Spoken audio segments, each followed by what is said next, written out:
details, but it's very. I like the very like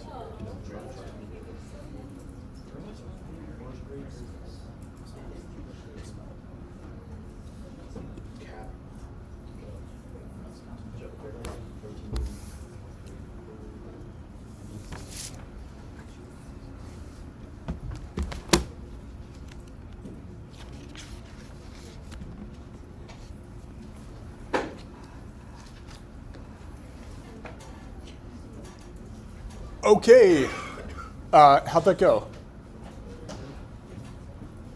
It looked like a lot of people finished very early, so maybe I'll make the next one harder. Just kidding. I mean, maybe I'll make it harder next semester, I don't know. No, mostly a joke. What we've done so far this semester, we've covered the basic tools of data summarization, so exploratory data analysis. How do we take a data set and turn it into something that we can easily understand? We spent the first few weeks of the semester also getting set up working with data directly. So not just like you showed me on your mini exam, how do we identify the dimensions of data and then turn it into a figure. So we decide how to summarize a particular type of data, but also, can we do it?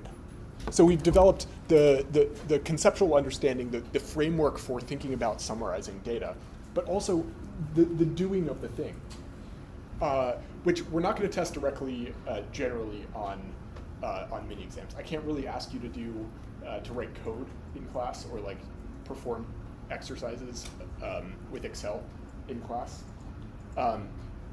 That's what we're going to leave for the homework and the final project. So you're going to have to do these things on the final project, and what I'm doing with the exercises and the homework is having you demonstrate that you have those skills. So far this semester, in essentially all of part one, I've given you very nice data sets where you don't have to do anything extra to the data. This is our first mini exam. We're going to talk about the least interesting topic directly after the first mini exam. So let's just talk through what we're doing in part two. We've gotten through the basic outline, the basic structure of data, exploratory data analysis. What we're turning to next is what we call data operations. It comes in a couple of different names, but one of the way I call it is data operations. I've given you nice data sets so far, but I've also given you some hints that the data sets that we work with are not always nice. We talked about a logarithmic transformation last time. Sometimes we want to do something extra to the data to make it more informative to us. What we're going to do today is start with the part 2.1, what we call data cleaning, which, how many of you like doing chores? I mean, actually, I do a little bit. Taking a messy counter and making it clean is very satisfying. But the data I've given you has been in very nice form. So I've given you like time zone data that you can manipulate. I've given you like nice numerical values. So the data you've seen with the survey data at the very beginning of the semester, I did a bunch of extra work to clean up your responses to make them easy to work with. For your final project, you're not going to have me to do that for you. You're going to have to do that on your own. So what we're doing in part two is actually developing the skills, not just to summarize data, but to actually turn it into a form that we can then summarize. So in some ways, we're taking off the training wheels a little bit further. So what we're doing today is walking through data cleaning. And we have essentially one exercise for the day.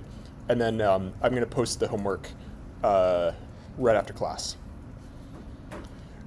So I think this is the least interesting topic we'll cover all semester. This is the very bottom. And then everything else from here is going to be way more interesting. We have to do it. I'm going to show you kind of the reason why we're doing it. so that we can take the next steps. So then next class we'll talk about data transformations. One of them is a logarithmic transformation. So like what we talked about last class with a log scale, this is what we're going to start working with next class. We're going to talk about filtering data. So how do we not just look at the entire data set, but we look at a subset.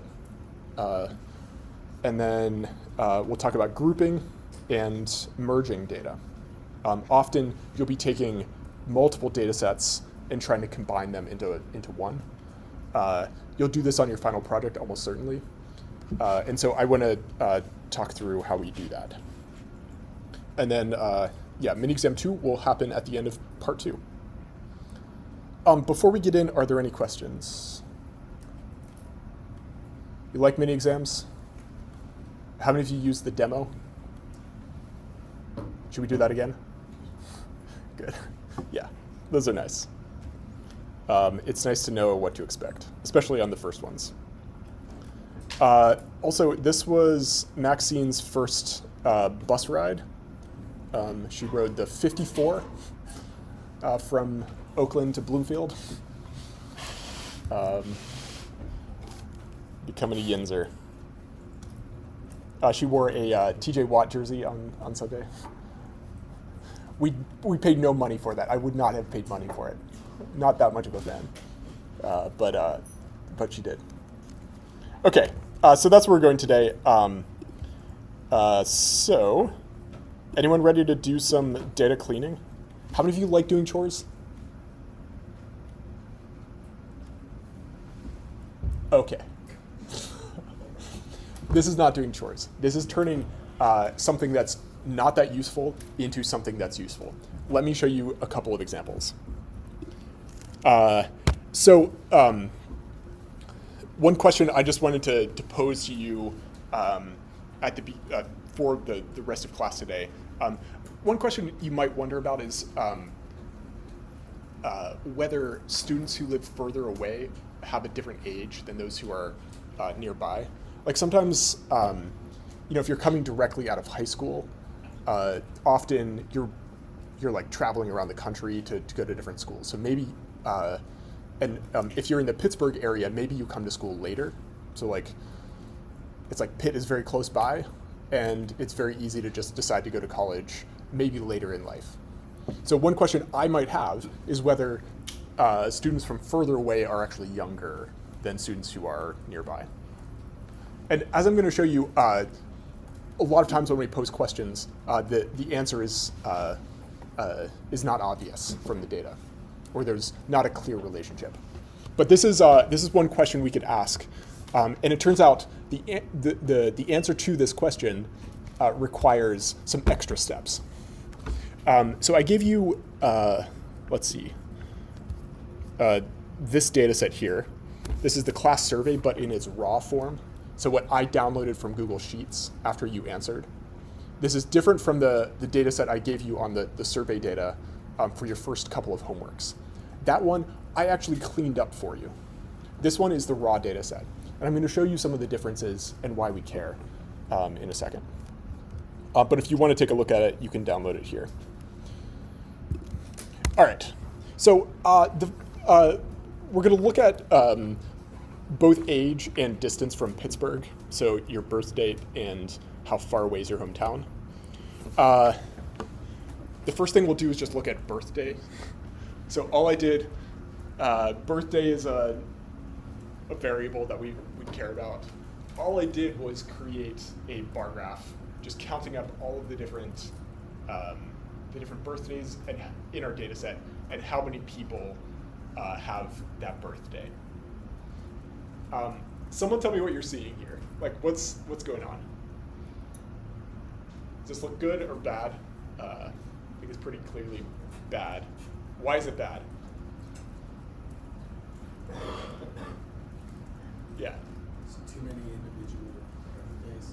So we have lots of birthdays. And you can see that on the vertical axis here. Lots of birthdays. I mean, you can't even tell what the dates are. So that's one problem. What else do you notice about this?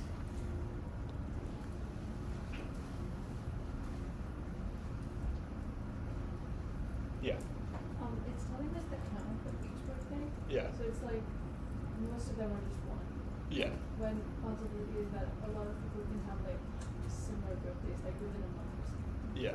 Yeah. Very nice. So like, we're just going through and counting all of the individual observations for each one of the birthdays in our data set. So I looked at each one of your birthdays, and then I just checked whether someone was born on that exact same day. How many of you were born on June 18th? No one. Yeah, so that's my birthday. Send me a birthday card next summer. And then, so no one else was born on the same day as me in this class. What's interesting to me is we actually have a couple of duplicates. In fact, we have 1, 2, 3, 4, 5, 6, 7. We have 8 duplicates. So across both of my sections of this class, there are 8 people who share a birthday, or 16 people who share a birthday. 8 birthdays are shared, which is interesting. That's actually maybe more than I would expect.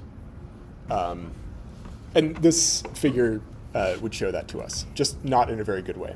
Let me just zoom in a little bit just to show you a little bit about some of the dates themselves. So you can see we have both the year, we have the month, and the day. So all 3 of these parts. So if you were born on June 18 in 2005, that would not be the same birthday as me. I was not born in 2005. So we would separate out not just the year and not just the month and the day, but both the month and the year and the day. And what's in, anyone born on 2005 February 9th? Nice. So you share a birthday with someone, maybe not in this class, but it could be in my other class. That's interesting. Okay, so what's the problem here? So the first problem is we have too many days. How might we fix this? We fixed this before. In fact, I think you've seen the fixed data set. But what might we do to fix this problem? Like, I just want to know when you're born. Like, when are people born? How do we turn this data set into something that can answer that question? Yeah, Hannah. So we could look at the year instead of the individual day, which is going to be a much better figure for our purposes. How do we do that?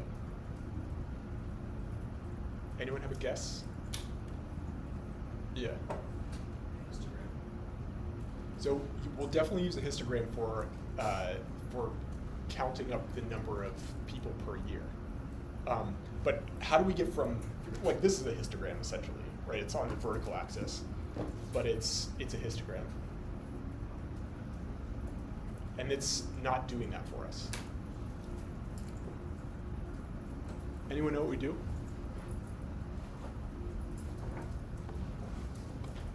What we're going to do is extract the year from these numbers.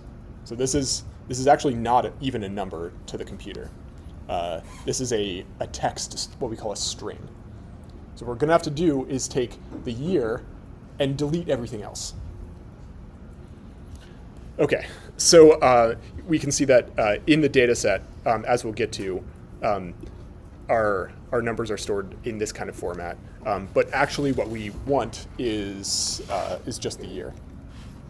Okay, so I want this thing. This is a number where this thing in parentheses is what we call a string.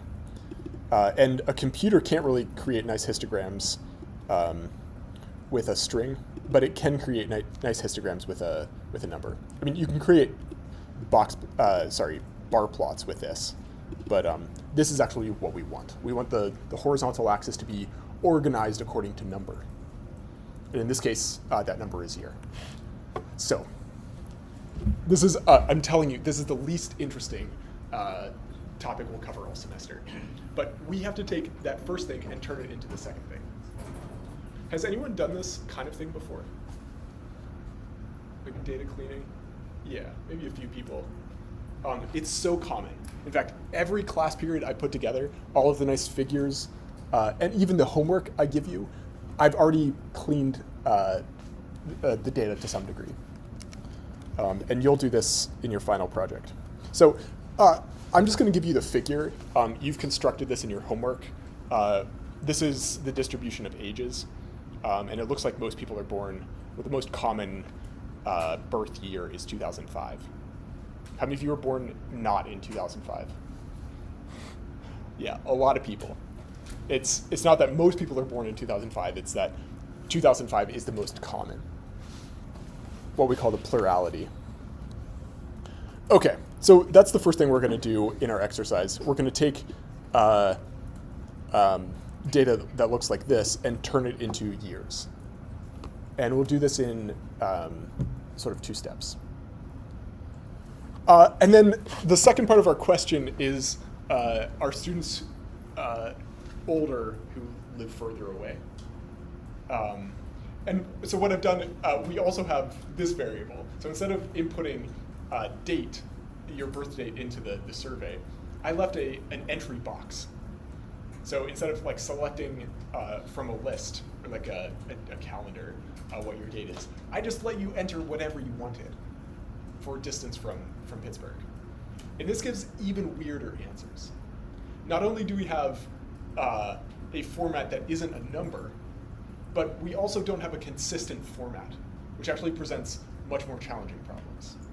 So we'll talk about this, how to deal with this problem a little bit later, but I just think this is a little bit funny.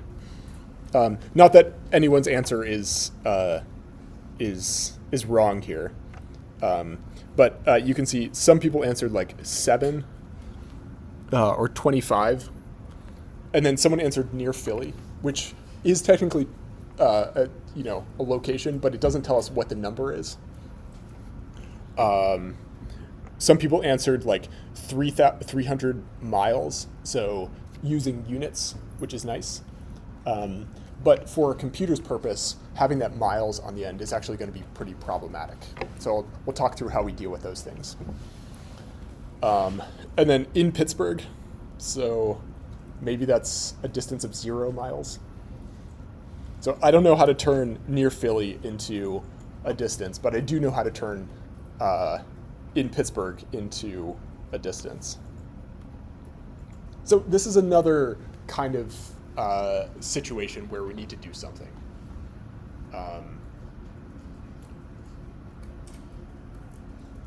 So I'm going to show you a couple of steps for how to do this. Like, this is not going to work for us. We want something nicer.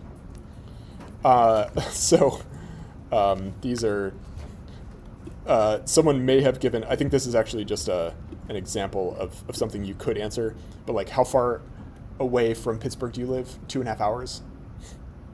How do we turn that into miles? Or very far?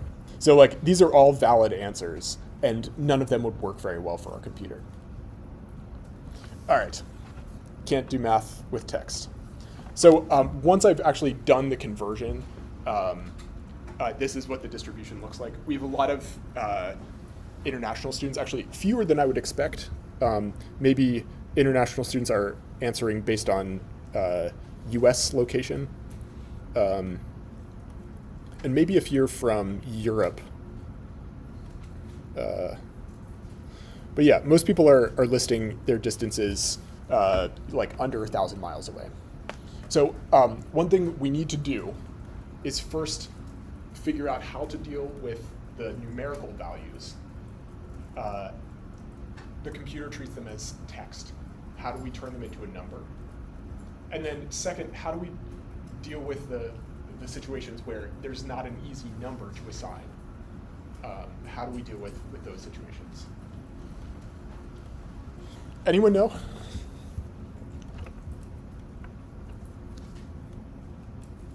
Well, I've sort of given you a hint here.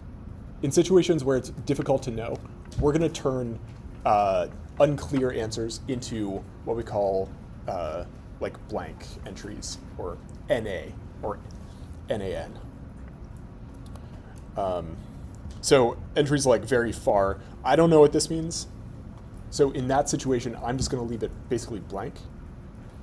And then situations like 500, where it's a text entry, I want it to be a number. So I'm going to just easily translate this text into number. Okay, so this is what I did. I took all of the values in approximately how many miles away from Pittsburgh is your hometown. I took the old value and I turned it into a new one. So this is the raw format, and these are all text values. But I'm going to show you a little bit of nice little code to turn and a Excel function to turn this into something that the computer can deal with numbers. These are all some of the nice examples. Like most people in the survey actually answered very nicely. But then we have some of these. So none of these are wrong answers. It's just the format doesn't really match very well. So we have to do something extra to them. So 176 miles away.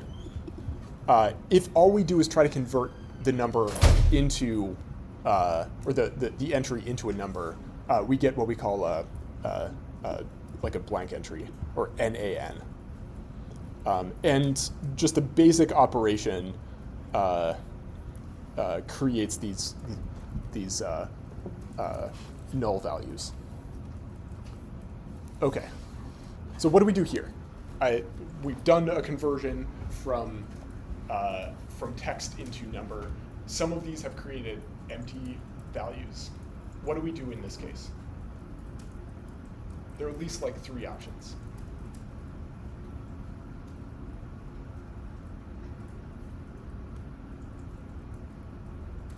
We're trying to create a histogram. Remember that nice histogram of distances I just made? I did something to it.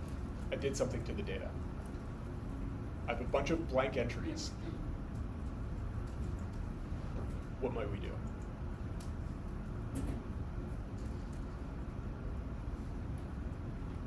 Have I fried your brain with a mini exam? Yeah. So we could just delete them, or what we call dropping the blank values.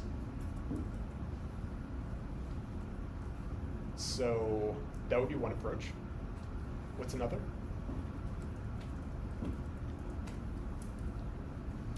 Can't you just like change 176 miles away to 176?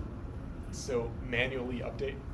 Yeah, so we could go through one by one, and for most of them you can just manually update, and that would work. Yeah. I think almost all of them we can do that. So that's the second option. What's another option?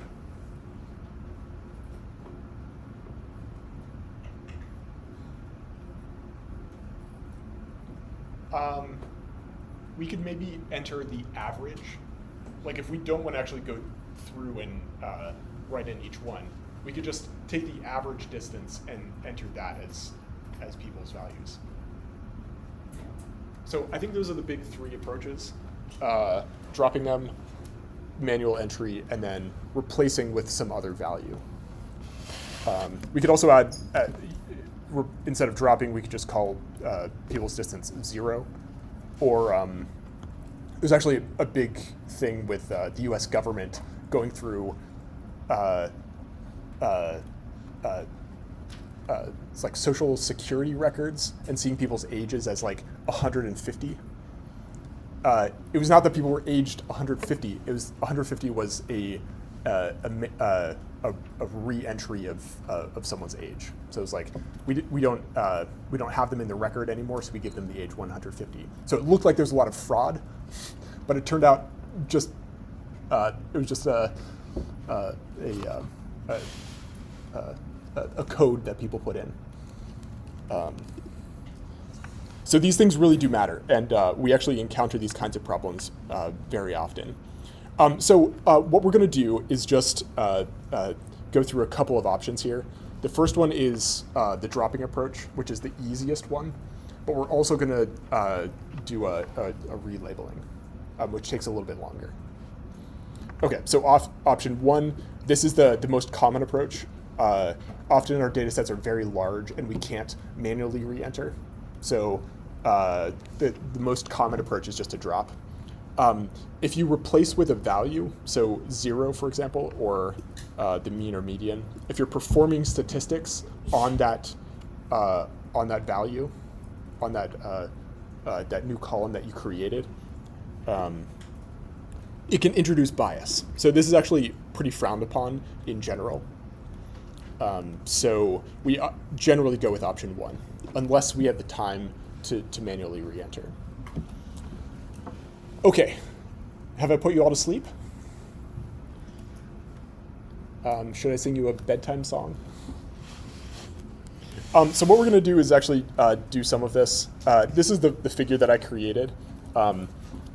Distance from Pittsburgh and birth year. So let's just maybe answer the question. Are students who live further away older? No. It looks like everyone's about the same age. This looks like right about the same middle as students who are maybe from Pennsylvania. Or I think we have some New York and New Jersey folks too. Okay. So after I fried your brain and put you all to sleep, you all want to get out your computers and we can do exercise 2.1. Okay. These are just some of the common types of data cleaning that we do. String parsing. So we're going to do an example of this. Text conversion, so turning text into numbers, like we did with the distances. And then we also have to handle missing values. And I would say these are the 3 most common types of data cleaning that we do, but there are lots of other kinds. And it's something you'll encounter with your project. Okay, so instead of trying to recreate the scatter plot, I have some code in the slides to be able to do it, but we'll also look at median birth year and average or mean distance from Pittsburgh. So you can hop over to the exercise.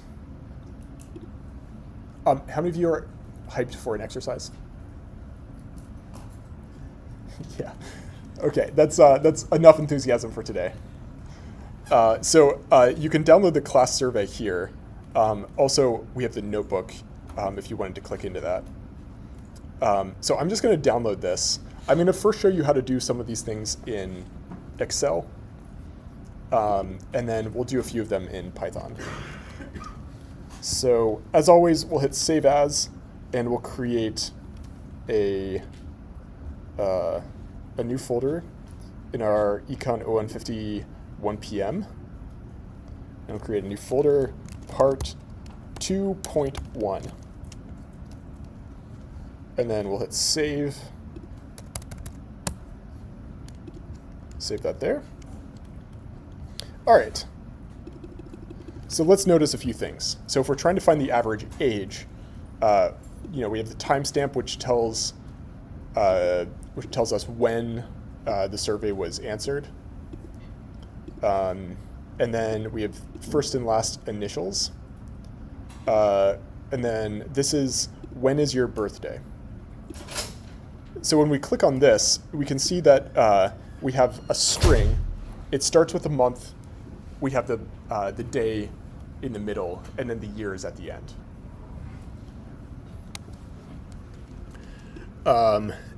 So anyone know what we do here? Like a way of handling these numbers?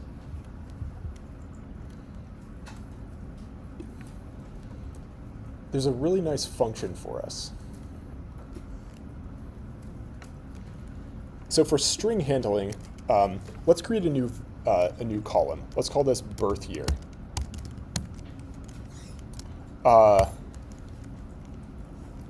There are a couple of things we can do here. We could say write. And what this does, this is a string handling. There are just a gazillion different options. If you're thinking of doing something, there's going to be a way to do it in Excel. what this function does, this write function, it just takes the text on the right side of the string. So I'm gonna enter this into the write function, and then I'm gonna say I just want the rightmost 4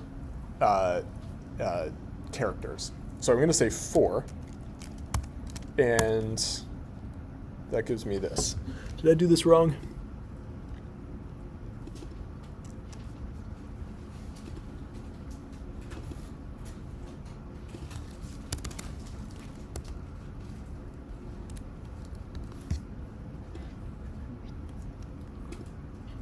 Yeah. I mean, in my Excel, it says that the data type for when's your birthday thing is a date, and it's not 10. Huh.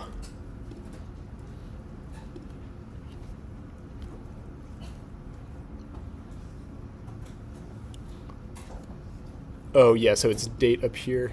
So if we switch this to, sometimes we can do, if it's in date format, you might be able to do year. There we go. So yeah, if it's in a date format, you can just use the function year. For whatever reason, before class when I was prepping this, it wasn't in date format. If you saved it as an Excel variable, it may give you just a date format. So in that case, all we have to do, Excel has already done some of the work for us, is write in year, which will extract the year from the date variable, and that will give you just the year. Does that work for, how many of you got that to work? Got a year? And how many of you are still struggling? Okay, so there are inconsistencies as usual with Excel that will not show up when we do this in Python. Okay, and then from here, all we have to do is we just take this bottom corner and drag it down, and that will just copy paste all the way to the end.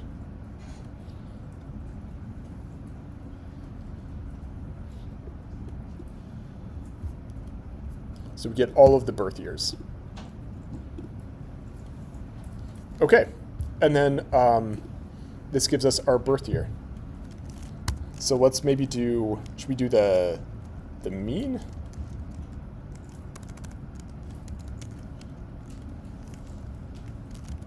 So all we have to do to get the mean is just select all of the data that we've done here and run that. And that gives us the average, the average birth year. Average in this case is probably not the right measure. Anyone know what we might do instead? Yeah. What's that?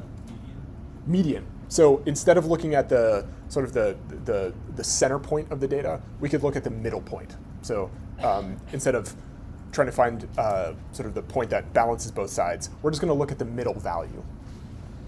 So instead of average, what if we do median?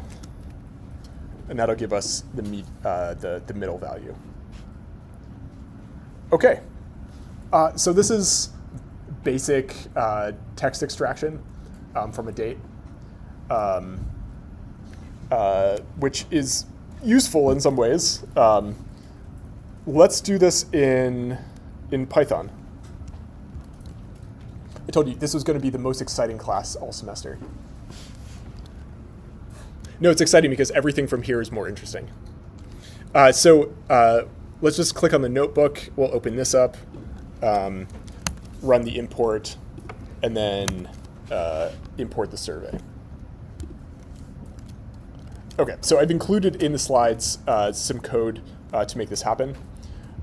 So the first thing we want to do is turn birthday into a date time. So Excel did this for us automatically, but in Python, we actually have to tell the code to do this. The reason this is better than Excel doing it for you automatically is because sometimes you don't want it to automatically convert. You want to specify every single step. So what I'm going to do here is I'm just going to copy this hop over to the exercise and paste this in. So what I'm doing here is I'm taking this value in the survey and converting it to a new value in the survey. So let me just print this out.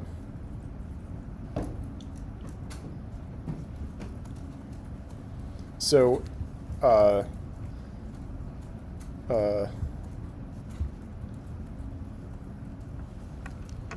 we have a bunch of columns here, and this is the one that oh, this is a mistake, I'm sorry. So many mistakes today.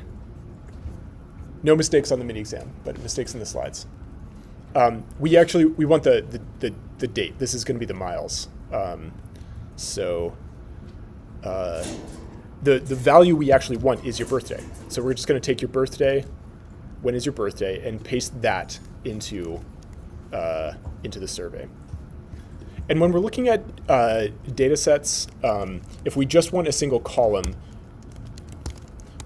we can just enter the specific column, so the description of the column, inside these brackets, which gives us just the column. So if we run this, it just gives us the column and then the index. So what we're saying here is we just want Python to convert that single column into a new column, and we're going to call that new column birthday.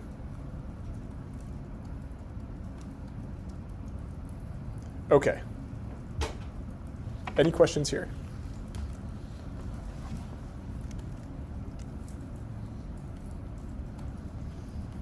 So when we run this, it will create a new column for us, which is birthday. So if I just print out the survey again, we now have all of the original columns, but we have a new one at the end, which is birthday. So we've just created a new column, which has given us a date time that we can then work with. All right, this is still not useful for us. The next thing we're going to do is convert that date time into a year. So instead of birthday, we want birth year. So all I'm going to do is copy this over, and we'll use the birthday, and then we're calling a function on that column, so it's a date time variable. So we're just going to call dt and then tell it to pull out the year. So if I do this on its own, I get just a list of birth years. But we want to call this its own column. So if I run this and then look at the survey again, I can see I've created the birthday, but then I've also created the birth year. So this is a separate column that I've constructed, which is in the format that we want. Okay, any questions here?